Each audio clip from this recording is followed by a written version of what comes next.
I'm going to introduce you to the show. And I won't try to take up too much of your time since I totally fucked up today. Everyone listening to this podcast, I'm late. I was supposed to be on with Kevin like an hour ago. I fucked up. So welcome Kevin Sell to my podcast. We are long lost friends from Los Angeles, California, and now he lives in Portland, Oregon. And you started a record label, were successful with that record label, and now I don't know what happened because you texted me the other day and said it's no more. Yeah, man, it's we were trying to do something different. We were trying to do something more on the lines of supporting artists in this whole venture. So we did it full blown nonprofit 501c3. But with everything going on, we just couldn't keep the money coming in, and we kind of flipped the script with it. It was, in my mind, still a success in the fact that we were able to prove that you can do what we set out to prove. That you can do a nonprofit if you have the local support, that you can do ways of supporting local artists without really asking them to pretty much fund the whole project. So we didn't do any recruitment. We didn't do anything else. We had our first, we released an album. We were going to release an album again this summer, but of course 2020 happened. Yeah, I understand. understand. Yeah, the first one, like the vinyl went out, all digital streaming, everything. That was Cat Hawk Invitations. That was all through the nonprofit, and no recruitment. So we didn't ask for, we didn't pull a ton of money out of it. So we kind of flipped the script on it the best that we could of trying to help support musicians instead of like, hey, we're gonna do a record deal, and but a lot of that money is really gonna go back to what went to making it. So I was able to kind of use engineering as well as a lot of cool partnerships to make to the city to just help musicians get their music out there. So but yeah, it's tough with the world being the way it is. We couldn't keep it going. Who knows what the future brings when life gets a little bit more back to normal. It was an amazing project. I'm also just hoping because 501c3, all the information is public domain. So I'm also hoping we can have some people in other cities to maybe do it. If anyone ever has questions about how to start a 501c3 or how they even look, we're always a resource. We're always around trying to help support music. So So basically, you were funding bands off of people donating money for the cause, pretty much. Is that how it was going? Yeah, I mean, so of course there was the startup cost. I put a lot of myself into it. But yeah, we would do fundraisers, community-based fundraisers, and we do concerts and stuff like that. And our musicians were awesome. They'd be willing to play shows and still get something out of it, but a lot of it was also just to get the message out there too. So and to them it was always great because I just any opportunity to play their music they love to do. So right. Yeah, it was a lot of it was about fundraising and then turning that money back into the local music economy. So with us, we were also based in Portland. It was also about supporting the local music economy. So all of our vendors that we use, whether it was creating the vinyls, whether it was doing marketing, or everything was Portland based. So we would do fundraisers and then turn that money into supporting local musicians as well as the local music economy. And then the goal was to kind of keep it sustainable and kind of just see where it can go and how we can kind of support one another. But yeah, 2020 happened. we're all still trying to figure it out right now. So yeah. So when did it end though? Did you guys just recently stop doing it? Well, yeah, probably early this year when everything kind of started hitting. It's difficult to sustain because still when you would tell people that we're 501c3 nonprofit record label, no one really knows what that means. So yeah, it was difficult to maintain and sustain.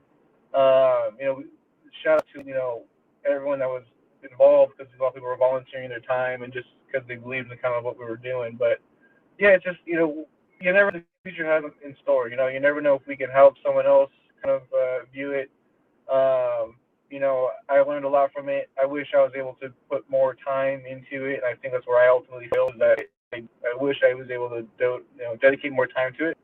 Yeah. 'Cause I did Were you turning an income from that though? no, no, I was receiving nothing out of it. I was working a full time job on this on like the sides to keep it going. Yeah. Yeah, no one else other than the artist pulled any money out of it, and all the money that AMPLUS did create went back into the label to then support the artist and get their music out. So no one that was involved. We essentially were all volunteers, kind of just trying to support local music. Wow. So are you still doing audio shit? Well, I mean, obviously now is, different, but were you Yeah. during that? Yeah, I was doing some working there. I was doing I had a full time job doing like AV stuff. It just skills I remember that. translated. I was still That was the yeah, I was hotel. still Was that at working. a hotel? Yeah, yeah. Doing some hotel AV. It was a whole different world. But Yeah. yeah, the skills all translated, and then I was still doing stuff in the studio, doing recording and mixing, and then at the same time. So that's ultimately when I look back on it, where I feel I wish I could have just focused on it, but I also needed to pay my own bills, and I didn't want to do that I out of a understand. nonprofit. So yeah, Yeah. I spread myself a little too thin. I got a little too eager, but That's the kind yeah, of the no, point, I guess, of a nonprofit. yeah, Is yeah, not yeah, taking the money. Yeah. yeah, No, I right. mean, So it was, yeah. were you the last time I saw you was, I think, 2018, was it? Oh yeah, yeah. Grab lunch, right? Oh wait, no, that's right. We grabbed lunch in Burbank. Okay, but Yeah, I think I went up to Portland in 2018 or something. yeah, yeah, Yeah, yeah. that's right. Yeah, so are you still like, I remember you saying that you were interning when I went up there to that studio and we did that Mhm. session with you as an intern, Yeah. but did you end up working at any of those studios? Because weren't you working at like 3 different studios up there in Portland? Yeah, I was kind of there's two mainly that I was like working at, or interning, and then kind of working my way up a little bit, which was shout out to the Hallowed Halls and the Riot Room up here in Portland. The Hallowed Halls when I first moved up here, gave me a shot as an internship. That's where we recorded that album. Yeah. Massive live room, nothing like you ever kind of seen. And then I met the owner of the Riot Room, an amazing boutique studio. They got some amazing gear. The owner, Matt Greco, is just an aficionado when it comes to gear. So it's every single piece of equipment. If you ever check it out, he put about I think 1,000,000 hours into thinking about that piece and what he wanted out of it. So like a lot of the pieces you see that you may not see that often, but Yeah. every time I use a different piece of outboard gear, it would blow my mind, and you just knew he picked each one of those for a particular reason, and they were all great. So it's like those two places are the ones that I'm at would be at usually. I actually haven't done too much engineering, to be honest with you. Just or just kind of build. I was for a while really focusing on trying to build it. Um, yeah, kind of took away. Just kind of took a step away from music, unfortunately. Kind of focusing on my own little projects, just trying to fall back in love with Right. just the joy of music and playing. Um, and then actually, went back to school for electrical engineering because I think I always loved outboard gear. So like I Yeah, think my that's goal. funny, man. I had so many homies that ended up doing that after they'd Cool. been doing audio for so long. They were all like, a bunch of people were like, "Yeah, man, I'm just gonna learn how to be an electrical engineer now." Yeah, if it's like it's kind of crazy because I sit here and I look at all the different types of outboard gear and stuff like that. I get like the world's as plugins are getting better, it makes more sense. You don't plug around, it's cheaper, it's just easier to use. But there's Yeah. something about cool outboard gear, and so like just learning about the different transformers and the circuits and stuff. I'm like that would be awesome. And then So spending you're you like never getting know what more you're into, gonna home. yeah, you're getting like more into like building like fucking gear now and Yeah, shit. Then yeah, that's doing the road you wanted to go down. yeah, it's like as long as it's kind of crazy. It's all different, but it's all still music focused. So I'm learning how to like weld.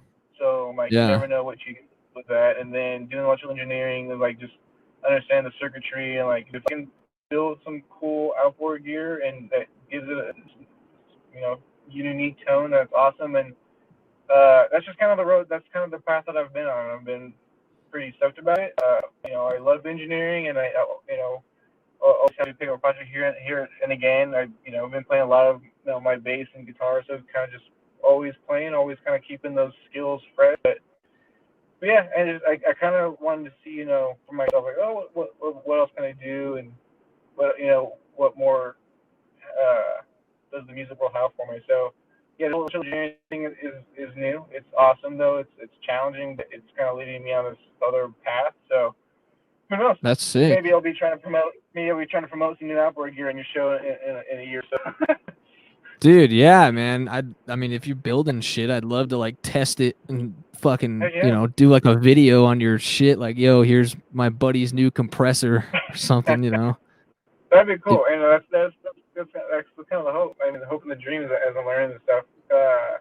Yeah, I always kind of thought that's where you were gonna go, honestly. Like when we were engineering in LA, I definitely was like, because you were always like, man, you just had it down, bro. Like I remember fucking sitting in class with you, and you knew all the technical shit, like all the by the book, like you read all the fucking Pro Tools books, like all the books on the SSL and shit.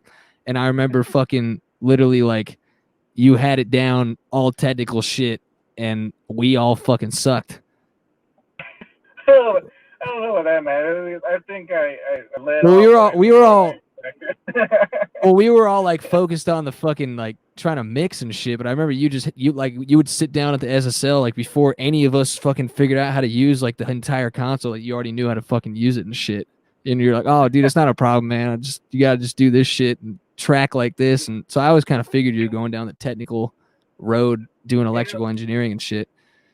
And might be better my path. I enjoy the artistry of it, but yeah, you're right, man. Looking back on it, like I love education. I love that I know how to record and mix. But yeah, we got into some of those mixing rooms. It was hard to focus on what the instructors were saying. I'm looking at all the outboard gear. I just want to like go over there and start playing with them. But and there's something about analog gear that always kind of like got me stoked. I'm weird that I have no problem just reading the technical manuals, which is weird. Actually, when I got my internship, yeah, it's weird. No, yeah, I 100% admit. Because I hate doing that.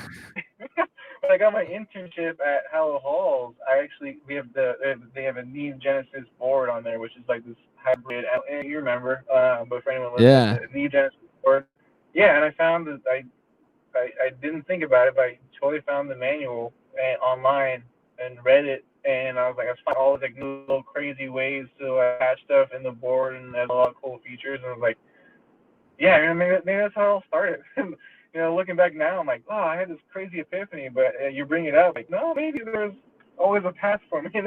I definitely was thinking. I was like, because you were like, you just had it, man. Like you were really good at just figuring out like how the shit worked. And for us, it's just like, signal flow, but for you wanted to like, I remember you diving into all that shit, with TJ. Yeah, and, yeah.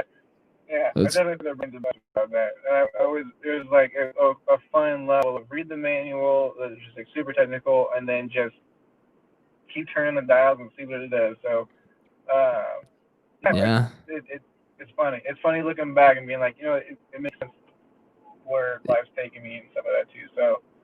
But yeah, how about you, man? I don't want to just keep talking about myself, man. Like you're doing bigger, better things, and like out in the moved out of LA as well. Yeah, dude, I'm done with LA. I moved out right when the shit happened here in 2020. I was doing it's been a while since we've talked. I mean, I was fucking doing some dope shit over there after. Like I would say like 2 years of the struggle, like year 3, I really started doing some dope shit over there. Like I started doing movies and fucking like boom mopping for that and doing a lot of concerts, like just a lot of shit. Yeah, so it was nice, man. I ended up doing music basically full time, and it was fun. But then we got fucked, and my career over there was done on March 15th. It was fucking. I don't know. I was like, because I ended up getting my own apartment finally in Burbank, and it was like $1,500. And then as soon as that happened, I was like, well, I can't afford this now, if I'm not getting paid from gigs and shit. So I ended up I went home for like 3 weeks, and then I moved to Nashville. Nice. Yeah, I do like it, man.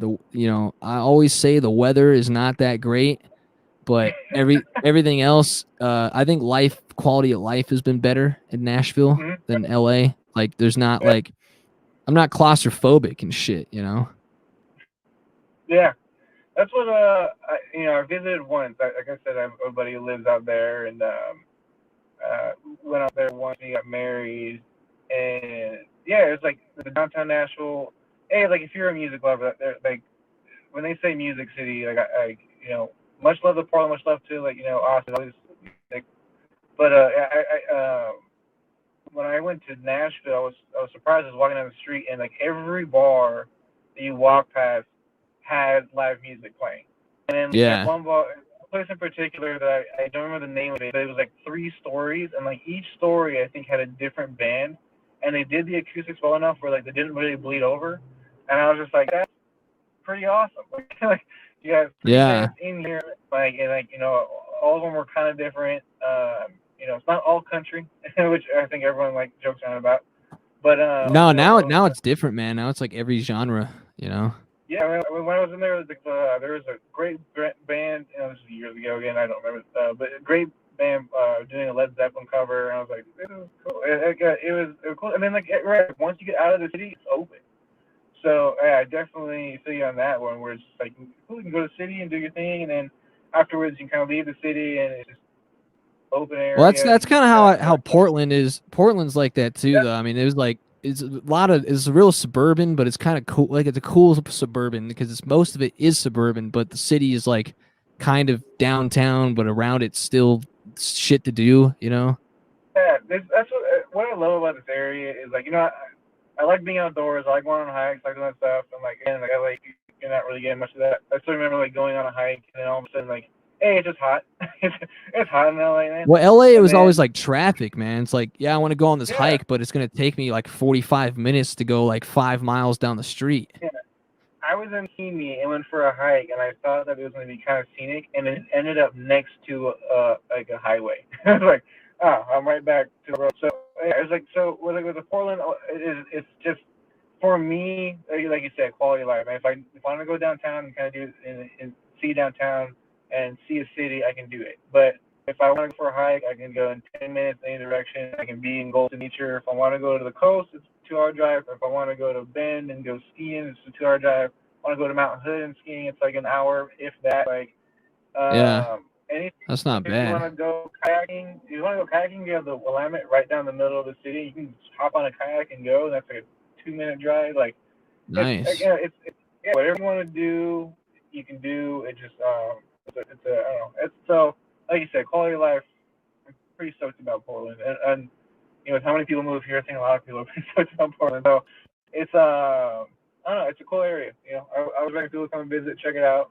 Um, it's not as I big as liked everyone, Portland, man. but I seriously considered moving there actually, but I remember you like talking about it for a minute. I think you hit me up, bro. Not no, I what like do you it was think? like a Talk about serious it. thought because I really like the city, but like it's just too fucked, bro. Like I can't, like not with the shit going on now. I was like, I can't Yeah, fucking move here now. You know, like all I see exactly. on the news is just shit burning down. I'm like, the fuck am I gonna do with that? Yeah, but I mean, like I kind of was saying before, not to get too political, things do need to change. But you know, I live probably 10 minutes outside the city, and I've never felt unsafe. Like I said, I'm literally parked in downtown right now, and I don't feel unsafe. Oh, fair Um, enough. yeah, it's like you know, for the for the most, and I can only speak so everything I've seen, everything I've personally seen, like in person. I know there's a lot of bad stuff out there.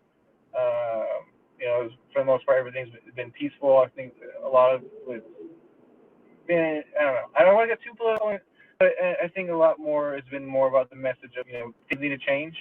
Uh, you know, um, you know, and people are trying to get the word across and try not to be violent and try not to burn stuff down and stuff like that. So, like I said, it's like I don't want to get too much into the politics or anything. I don't think it's a politics show. But yeah, it's like I said, like I'm sitting here in downtown, Respect. and yeah, I feel safe. I think Fair enough. yeah. So I don't know. How's the music scene going there now? Is it just done? It's yeah. I mean, you can't have shows. I know people are trying to do like the streaming shows and stuff like that, but Yeah, that shit yeah, sucks though. it's a music city. It's a there's so many venues right now who like Well, that was the the interesting thing is that I always thought that Portland was going to be the second comer to LA because everyone mhm, started moving there. Like seriously, like a lot of my fucking friends that were in the biz in LA now are going to Portland during this time. yeah And I no like, and when we were there, it was like an upcoming, like kind of an underground, like all the indie bands are coming out of there now. And yeah it's like, a lot of record labels are planting themselves in Portland and shit. So I thought it was going to yeah. be like, an up and coming kind of place for music, but now we don't know. Yeah, I mean the funny thing is like, I wouldn't even call it up and coming. I'd say it's coming. It's been here. I mean, it's just that there is this really cool anti like establishment as far as like the industry goes up here. Like I think everyone wants to be successful, everyone wants to make it, but people want to have the rest of their music, which they deserve. People want to be able to play music and make a living off of it. And Yeah. I think you do have bands up here who have been offered record labels who have actually turned them down because they don't want to see their music be changed. Yeah. So it's like it is a really cool place. Like every genre out here is represented. Um, you know, you can like go down the street and hear every single one, and then like everyone. I've actually haven't seen too many places where everyone's like super supportive of one another. It's a really cool collaborative music. Yeah, but yeah, I think Portland's really known for like the indie. But you want to hear some like extremely experimental stuff, you can find it. You want to hear something a little party, and there's countries, not as well known, but country bluegrass. You can find that here too. So it's just like it's a cool city that which is everything, but it's unfortunate that there's a lot of venues who will probably have to shut down just because we can't have shows, we can't do anything. So Yeah, not it's turning a a profit. music stand. Yeah, you can't get people in the door, you can't do that. It just so I think people are just kind of holding on, but who knows when this is going to be over? Everyone keeps saying, "Oh, maybe a vaccine coming here and there," but we don't think we quite know when we'll all be back to normal. So, man, what's crazy is I used to be able to go to a show 7 days a week, even multiple shows, no problem. And now you're like, I don't know the next time I'm going to see a live show. It's like Well, dude, that's I was crazy. fucking doing a show like I think 6 days a week at least. I was doing a concert. Yeah, So it's like, yeah, like what the hell is going on? yeah. Who knows when the next time you're going to see a live show is? That's kind of crazy. So that's just like that's crazy to Yeah. me. No, it is. It's Like unfortunate. yeah. Usually you're looking at like lists of shows happening in the area, and you're like, cool. Well, I can easily 2 or 3 of these shows, and then you're like, man, I can't. Yeah. I can't go see a live show. So yeah, No, it's it's brutal. yeah. Crazy. So wait, so what are you doing now? Like, you're in school now for electrical engineering? Like, you're not an Yeah. EMT anymore. No one knows that you No, were an EMT as well at I one don't talk. point. I was a firefighter at one point in my life. I left the life. Um, yeah. Don't talk about it. I don't mention that. I work as a carpenter and a fabricator right now. Just like good. In Nice. that time, I spend my evenings studying and doing music and stuff like that here just, when I can. So yeah, just a weird turn of events from going time up, pretty much moving up here, do full time music, and every time you tell life that you have a plan, it kind of lasts and things change.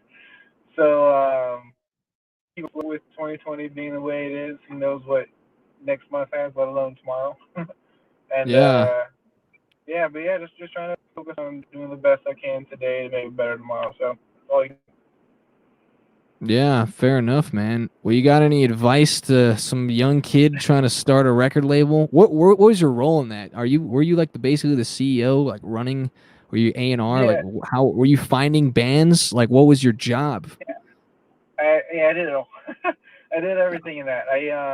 So technically no one owns a 501c3, so I technically was the founder. Yeah. But yeah, I the things that I felt that I was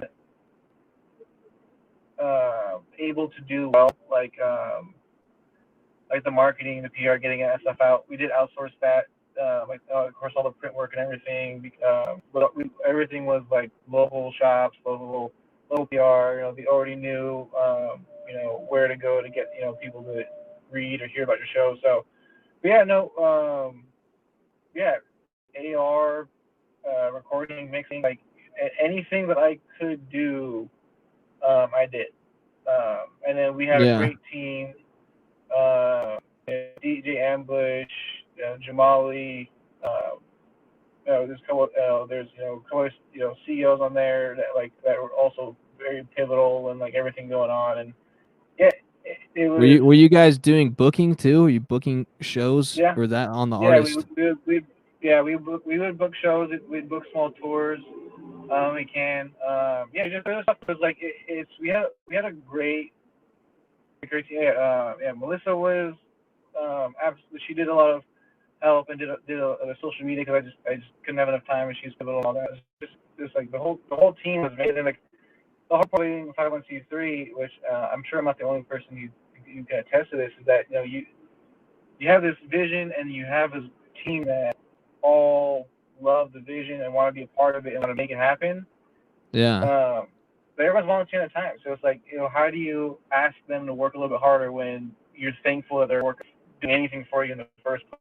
So Yeah. the fact that these people were willing to volunteer their time and be as pivotal to it, I couldn't thank them enough. But Yeah. but to anyone who wants to go out there and do a 501c3 label, take your time in setting it up. Honestly, just take your time.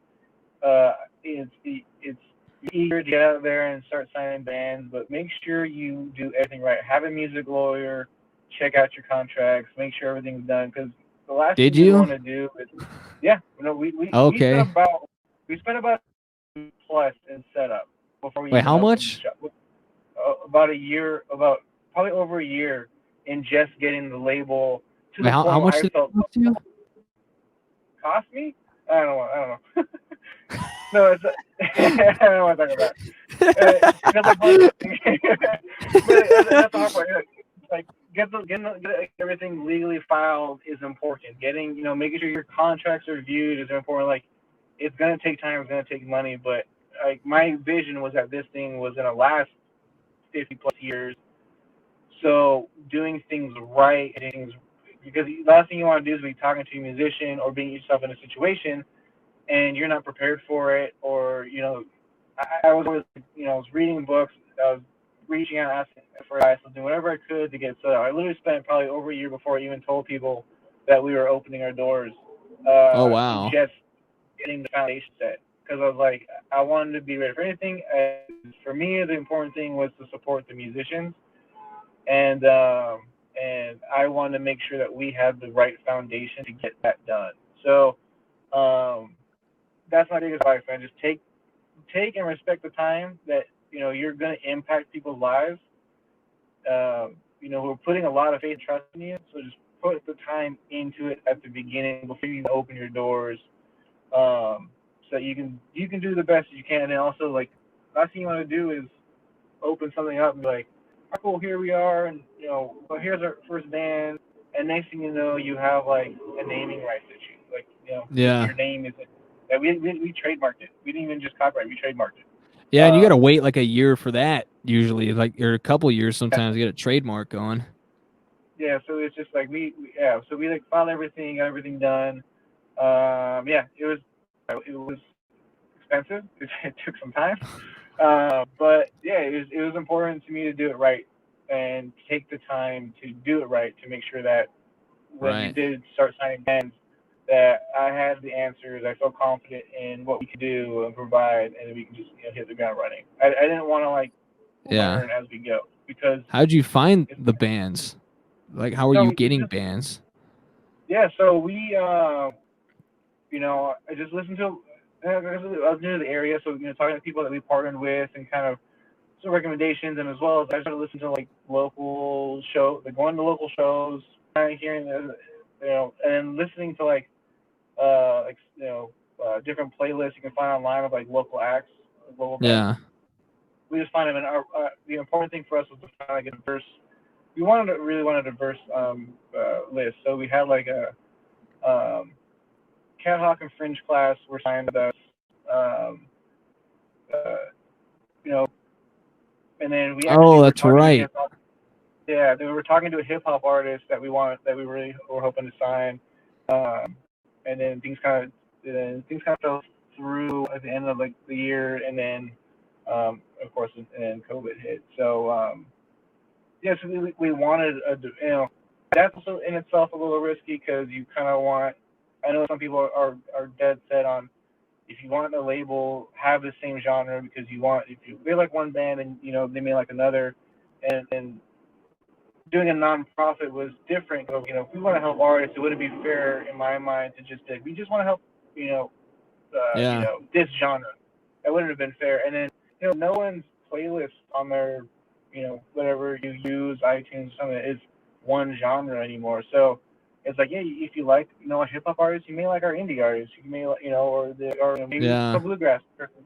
So everything goes cross. I don't think anyone listens to just one genre anymore. So we think it would be a cool way to do this, and you never know. And then like cool collaborations and everything. So it was just yeah, it was cool. It was an amazing project, but yeah, like I said, who knows in the next few years what's gonna happen? Yeah, we are in kind of like a genreless music Yeah, standoff now in 2020. Like no one sounds even like anything. yeah, even like guys I knew back in the day who were just 100% metalheads. The only music out there was metal, and even in metal, there's only certain bands that qualified to hold that title, and then Yeah. like they're listening to like hip hop and stuff like that and stuff. So which is cool. I mean, I love that. You can go around and you sing these like blend of genres or interesting mixes that you didn't think that would work, but they totally do. And you know that you can like talk with some people about so many different types of genres of music and just kind of bring everyone together, which is awesome. Um, so yeah, I don't know. It's just so it was kind of cool. It was kind of a cool way to like blend that all together. Wow. Well, fair enough, man. Well, before we kind of wrap things up, I don't know. Is there anything you want to say or advice or add about going into the music industry for kids that have never done it?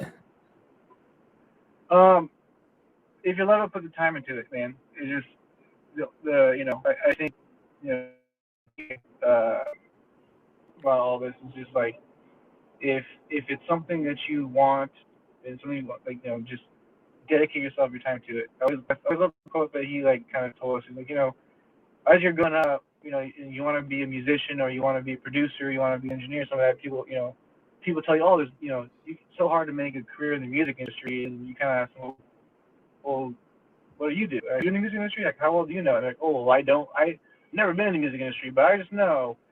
And it's like we kind of listen to a lot of people who kind of tell us it can't be done, don't have a whole lot of insight of doing it. And then you talk to anyone in there, it's like, yeah, you just if you love it, dedicate. Whether it's electrical engineering, whether it's playing, whether it's you want to be on a label. If you love what you do, just dedicate time to it, and you'll find a way to make it happen. Well, fair enough, man. Well, I appreciate your time today, and I Yeah. agree with all the points that you made. And I wish you luck, man. Like wherever you're Thank you. going with whatever Yeah, you're man. doing, send me some shit, man. If you got Yeah. some Oh fucking yeah. mics or compressors that you make or whatever the fuck you decide to do. Yeah, man. When I start building some gear, man, I'll send them your way, and you can let me know. That'd be cool. I'll send them to you. You let me know, hey, I like this, I don't like this, and then I'll be able to go in there and hopefully make it better each time. So yeah, you never know.